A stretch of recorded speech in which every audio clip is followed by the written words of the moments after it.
The Monster Club, written by Carlos Romeo, illustrated by James Claridades. Sally was nervous. Today was her first day at a new school. She had just moved to the small town of Copper Pine with her parents. It was far away from all of Sally's friends. "I'm feeling sick today," Sally told her mom at breakfast. She did not want to go to school. She was afraid that no one would like her. "You look fine to me," her mom said. "You better hurry up. You do not want to miss the bus on the first day of school." Sally sighed. She picked up her backpack and put on her lucky red watch. She groaned as she walked out the door. The day passed in a blur. She was too nervous to make new friends, and many kids ignored her anyway. After school, Sally walked along the swamp toward her house. The path grew dark under the tangled shadows of tall trees. Sally soon realized that she was lost. The trees all looked the same. There were no signs to point a way out of the swamp. Sally was scared. She began to run and tripped over a log. She landed near a trail of slimy green footprints. "What is that?" she thought. She followed the footprints to the edge of the swamp. The bank was thick with reeds and high grass. The trail of slime floated out to the middle of the swamp. There, strange bubbles floated on top of the water. Suddenly, a creature burst out of the water and landed on the shore. The monster was dripping big globs of slime from his head and shoulders. Its face was shaped like a snapping turtle. His small eyes were red and angry. Sally shrieked. At that moment, a tall boy with freckles jumped out of the forest. He held a big red flashlight. Next to him was a smaller boy wearing bulky headphones.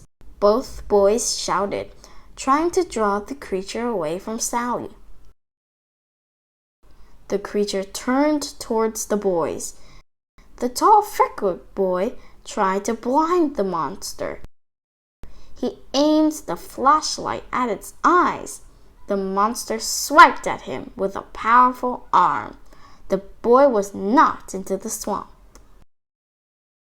The monster turned to face the other boy. The boy walked up and bowed to the creature. His bulky headphones bobbed up and down on his head. The monster looked at him curiously for a moment. It then roared loudly. The sound was so powerful, it knocked the boy over. "Make it bow! Make it bow!" the tall freckled boy shouted from the swamp. He threw the flashlight to Sally. Sally was shaking with fear, but she had an idea. She aimed the flashlight at her lucky red watch. The light reflected off the watch and struck the monster's eyes. The surprised monster fell forward, tripping over the smaller boy. Sally couldn't believe her eyes. Water spilled out from the monster's head. The monster cried out as it dove back into the water. It swam away, leaving a thin trail of dark green slime behind it. The tall boy crawled out of the swamp. He was soaked. "Hey, thanks for helping us," he said. "Kapas are pretty dangerous. By the way, I'm Tom. This is Kenji." Sally shook his hand. "I'm Sally," she said. "What is a kapa?" "A Japanese monster," Kenji said.